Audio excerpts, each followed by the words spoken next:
Hey everybody, Bearded CB82 here. So got stuff going on. Getting ready to pack some stuff up for the day, but got a moment here right now as I'm putting all my tools away and stuff to do a little bitty kind of a VR, so to speak, for Tony over at BlueCollar BackCountry. Watched one of his videos the other day, and he just, let people know, hey, if you got some pretty good hiking stories, as he was telling one of his to go ahead and share your hiking story. Well, I've got a pretty good hiking story there for you, Tony. This one would be the first real hike I went on. It was Thanksgiving weekend 2000 when I was stationed out in Monterey, California. Iowa's got, a lot of state parks, but they're all small. I mean, you can do a lot of good day hikes around the areas and all that jazz, but as far as getting out there and actually doing some major overnight hiking, there's only a couple places really in the whole state to get out and away, far enough away to really be out there to do some hiking. But so I was stationed in Monterey. It was Thanksgiving weekend, like I was saying. And well, Monterey is just 20-minute drive from m.s.r. So I go ahead, hop in my car. Had a friend that was supposed to go with me, so I figured, well, I got a couple of day size packs. One person takes some stuff, take the other stuff, and go from there.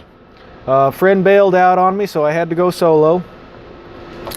I had it was just basically a day pack. In there I had a tarp, a wool blanket, a cheaper Mexican wool blanket that I bought down in Mexico when I was living down there in '97, and cotton socks. I had on my, U.S. military issue jungle boots, basically, and had probably a gallon to maybe just over a gallon of water, and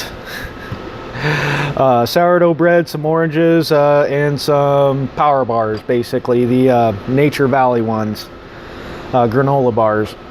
So and then that was back when I was in my prime too. I'd run all the time, so hiking.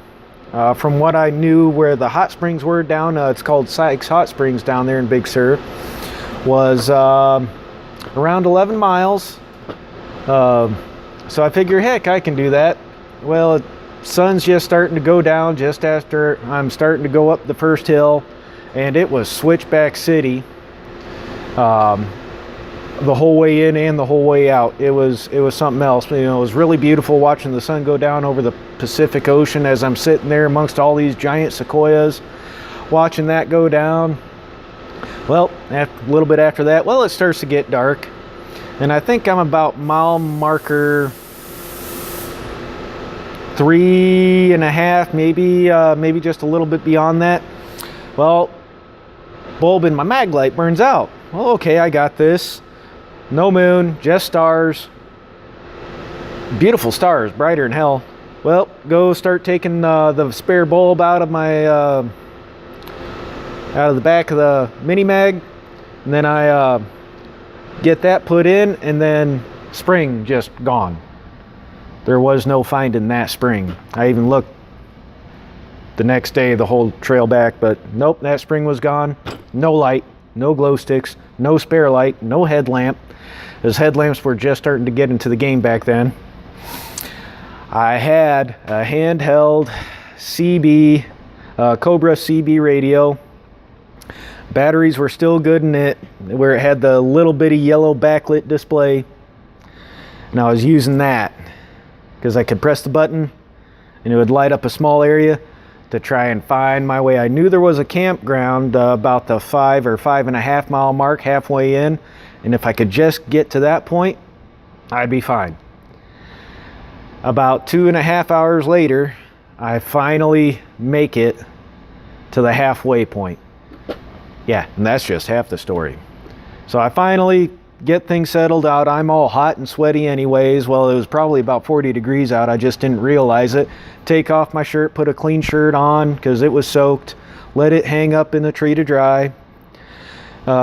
Get one blanket on the ground, a tarp underneath that, and then get the other blanket over me, and I was still real warm. Changed out my socks.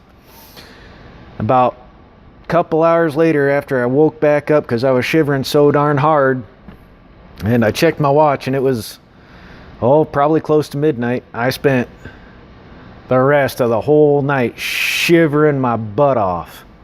And, oh man, yeah, just bad experience. It's one of those trips that makes you realize you need to pull your head out of your tail end sometimes and actually go prepared and go with somebody else that knows what the hell they're doing. That was that.